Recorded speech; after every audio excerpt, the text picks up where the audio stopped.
Hey y'all, what's going on? This is Jesse Both from the 19th hole, and it is Tuesday, so that means it's tournament announcement time.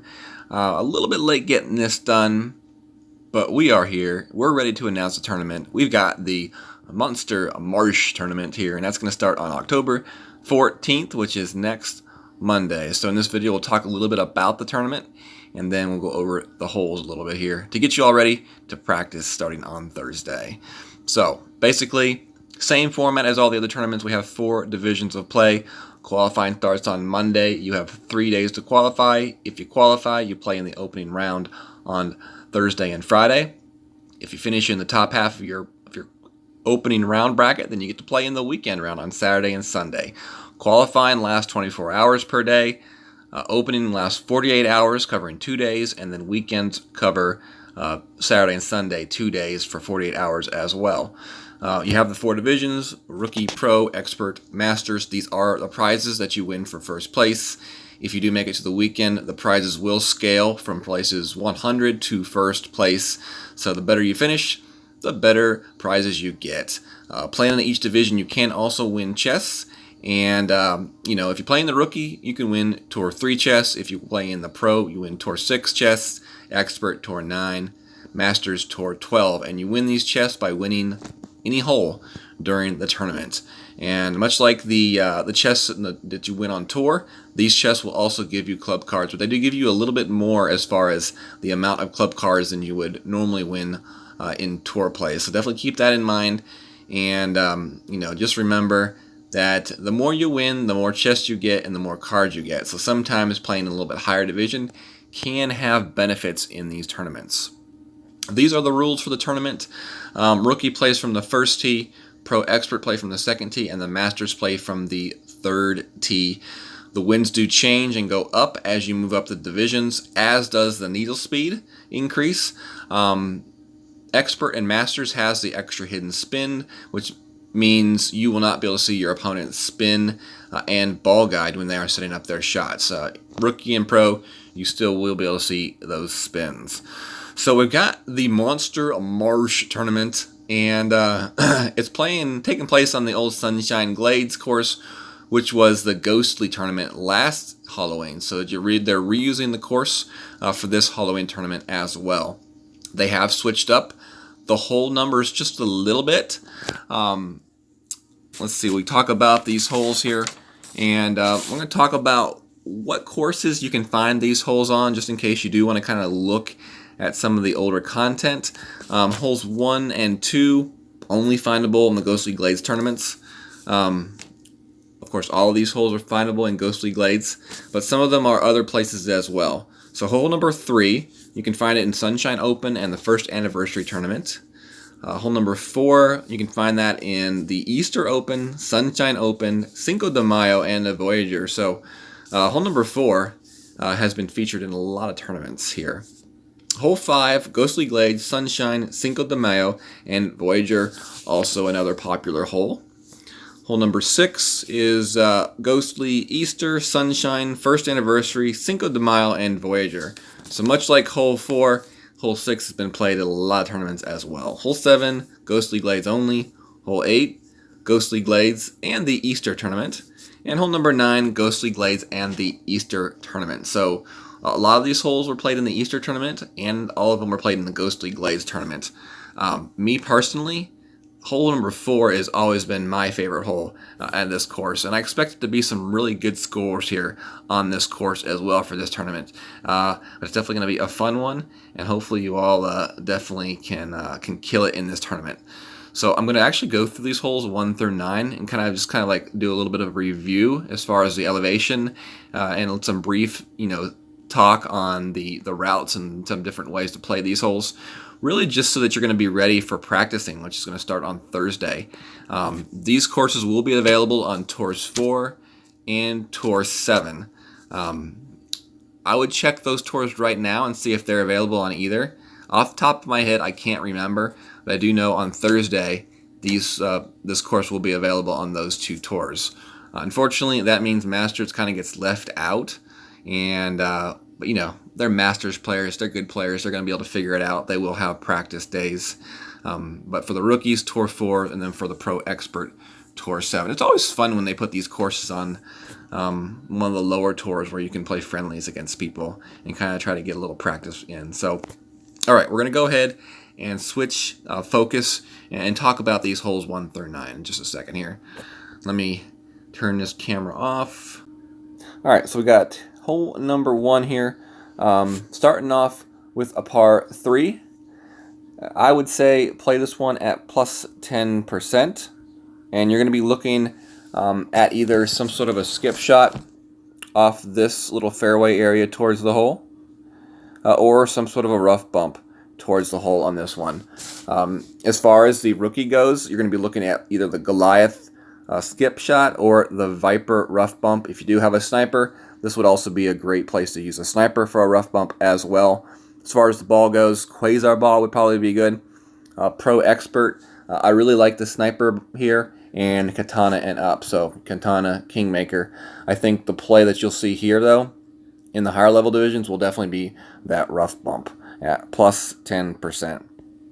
All right, hole number 2 is next. It's a par 4, and we're going to be playing off the tee box here at plus 10%. And this shot here, it may really just depend on the kind of wind we have. But for the most part, most people are going to be playing this shot here over the water, landed on the fairway, and then trying to bounce it up the fairway as far as they can. And, you know, with really good wind, you may be able to get all the way over and get up to that front section. From either of those two spots, you're going to be taking iron shots towards the green. One may be a long, one may be a short, but you're going to need to play that shot with a lot of backspin. This is a very bumpy green and fairway, so I really like the backspin shot there. You could also try for a dunk, but you will need a club with full backspin capabilities. Otherwise, that ball would bounce into the bunker if you didn't make that shot. So that's the shot to the left. The shot to the right definitely offers opportunities. You can possibly play the shot off this fairway, bouncing it toward the green. There is some sort of a power hook shot as well from the previous tournament that was played off this hole that, you know, possibly could get the shot to the green as well. But I don't know that that's going to be that like reliable of a shot, in my opinion. It's kind of a scary shot to try to make. So I think, you know, mainly you're going to see people playing the shot to the left-hand side, but with really good wind, you could also try to play shots where you land it up and down this little strip of fairway right here to bounce it towards the green or toward the hole for a possible, you know, good eagle chip. The second shot, though, for that one will be pretty much 0%. It's a pretty flat shot. So hole number 3 here, we got a par 5. And this one right here is definitely going to be one of those shots that has a really good chance at the albatross, in my opinion. We'll play a plus 10% off the tee box. The shot's going to be off this pad, over, and then down towards this area right here, trying to land it in that zone. And you're going to be playing that shot pretty much the same from each side. You can play this shot with a quarterback from the short tees. From the long tees, I like clubs with accuracy and distance, so I really like the Thor and the APOC, but higher level extra mile as well will be fine. You want a ball with side spin because you want to be able to direct that ball off the bounce to the right-hand side and keep it away from that bunker.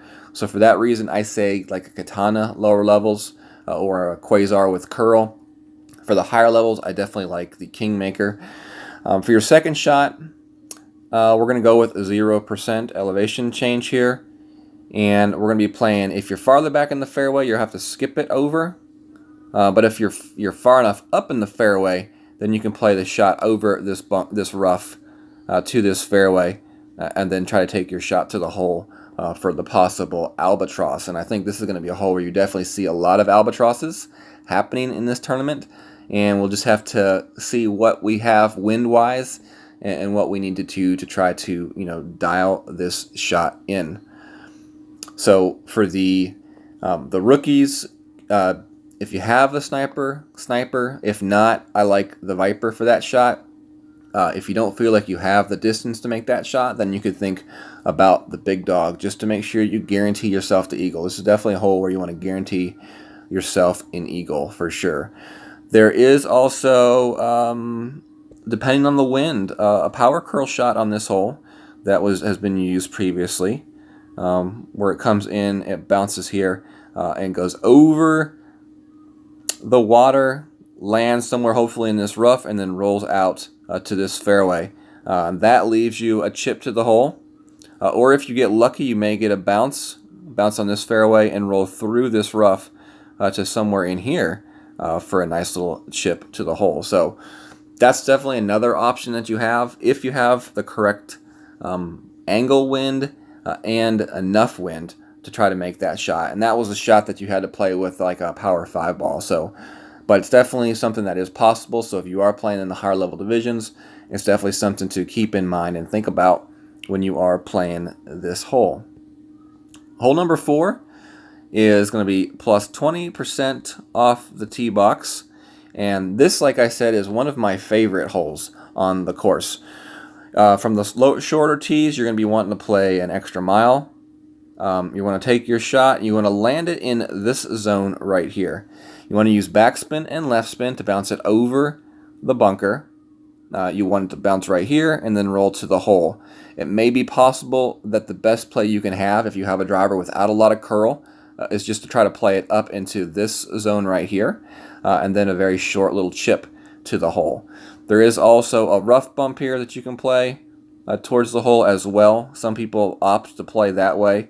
I just don't feel like that's a very popular way to play it, but you want to play that one with some topspin to roll it out of the rough and towards the hole. This is definitely an aceable par 4, and you will see some people come really close, if not ace this shot. Plus 20% though is definitely the elevation change, and you definitely want to use backspin and left spin. So that means any kind of ball with really good spin stats is going to be a great choice on this hole. For the pro and the expert, I really like clubs with distance, accuracy, and curl. So for me, the APOC is a really good club of choice, but also higher level Thors and then high level extra mile could be used as well. But like every other hole, it really comes down to the wind direction. If we get some sort of a head side wind, then it may be, a tough hole. But if we get anything with a tailwind in it, it's going to be a much easier hole to play. Hole number 5, off the tee box, we're going to go with plus 10% and have a few different options here on this hole. For the rookie, with the extra mile, you may have to bump up your ball to get this shot where you want it. Definitely in the pro and expert, you may. I think the best chance at the albatross on this hole could be a rough bump. So if we can take our shot to the left here, which would be absolutely incredible if we can take our shot to the left here, you want to play a shot you bounce over and then up the fairway. If you can get far enough up this fairway, then that does leave you a shot with either a short iron, which would want to be the Hornet, or like a Goliath type club to possibly dial in some sort of a rough bump right there. And that's a shot that really did develop over the last tournament that we had this hole. So definitely keep that in mind. That is an option.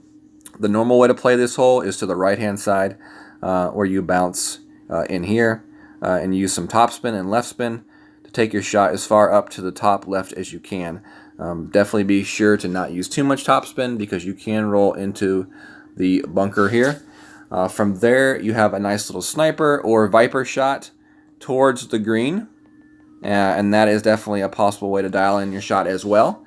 If you get some sort of a crazy nice tailwind, you can play a shot where you bounce it over here and up this fairway. But keep in mind, these are more higher level plays. For the lower divisions, I think playing the shot just to the right-hand side is going to be the best and most effective way to play this hole. And then from there, with the Viper shot going straight at the pin is going to be the way. So for your second shot on this hole is going to be 0% towards that hole. Higher level divisions, I really like this rough bump right here, and I think that's going to be the best play on this hole from the higher level divisions, especially if you can get into that hornet range. That would be nice. Hole number 6 is a par 3. We play this one at plus 20%. This has been a hole that we've seen featured so many times in these tournaments.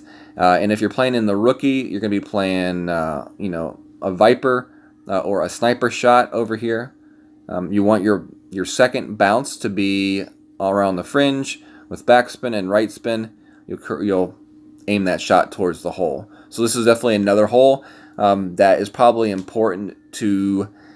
It is important probably to bring a ball with side spin. So like a katana ball would be really good here in the rookie.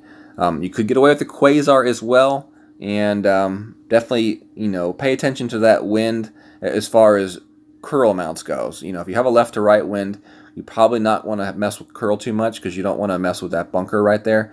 But do remember that this green does slope pretty quickly away from the hole.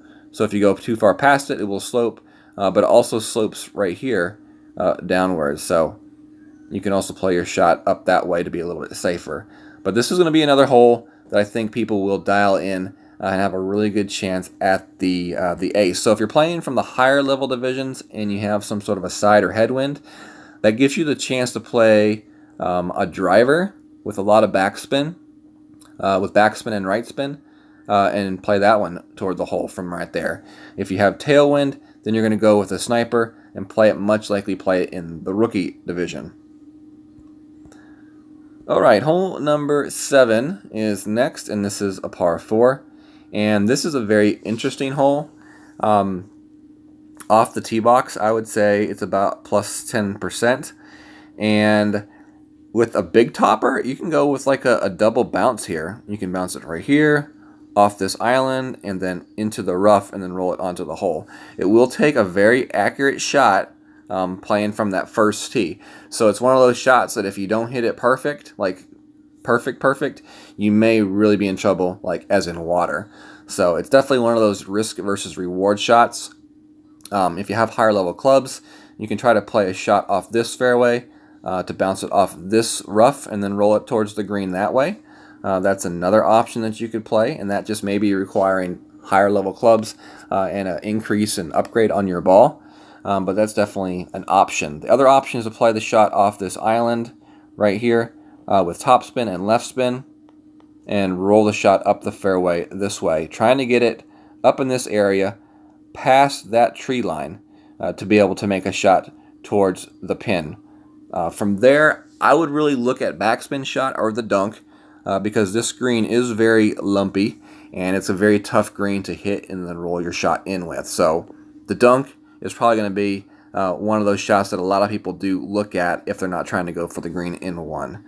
If you're playing it from the higher level divisions like the pro and the expert, in my opinion, you are going to be playing the shot right here, trying to go up the fairway and get it just as far up that fairway as possible for that dunk to the hole. And it should be a very short range thorn dunk if you're in a good spot. If you get far enough up and close enough up, there may be a possibility to take a shot off that fairway fringe towards the hole, but definitely keep in mind that it's a very lumpy green. Lots of slopes, and it's definitely a tough green to read and guess correctly. Because if you don't put the correct spin, the ball will stop short, or it could hit one of those slopes and roll past. So it's an interesting hole, but definitely one that should be a lot of fun. Hole number 8, plus 10% off the tee box here. This is another par 3 that's definitely dial-inable. And for the rookies, the Goliath and the Viper, you'll be playing the shot off this island. And depending on what club you use will depend on what ball you use and what kind of wind that we get. But it's pretty much basically a straightforward hole that we're going to land the shot and go pretty much straight at the pin. There's not a whole lot to this hole except land it and try to sink it. If you're playing it in the higher level divisions, definitely the sniper is going to be the way to play. And I think it's kind of like a mid-range shot with the sniper, so it ended up being something of like a 1-to-1 adjustment. Definitely check your distances when you do play this hole. And just remember, if you're playing plus 10% and you have a mid sniper, it's 1-to-1. This is definitely a hole that I want to cut down on the wind. We don't need the side spin, but we want to cut down the wind. So if you have a wind ball, this definitely may be a great chance to use a wind ball to really kind of give you a really good chance to make that adjustment and sink that ace. And the last one, finally, we have hole number 9. This is the fun hole, and not really, but plus 10% off the tee box. The safe way to play this hole is going to be to the right side, where you bounce it over and you just try to get into this area right here. That's the safe play. The dangerous play is going to be to the left side, where you bounce off right here and try to bounce over here and roll it up this way. The thing about going to the left side is it sets you up for the best chance at the albatross. So, you know, you got to play risk versus reward here and play it where you want to play it. Even if you go to the right side, it's not an easy shot. You really need to bring like a big dog to really play this shot, because you need to use left spin and back spin to bounce, to curl your shot around this tree and towards the hole.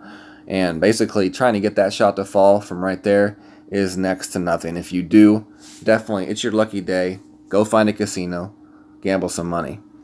I really like a ball with some side spin on this hole.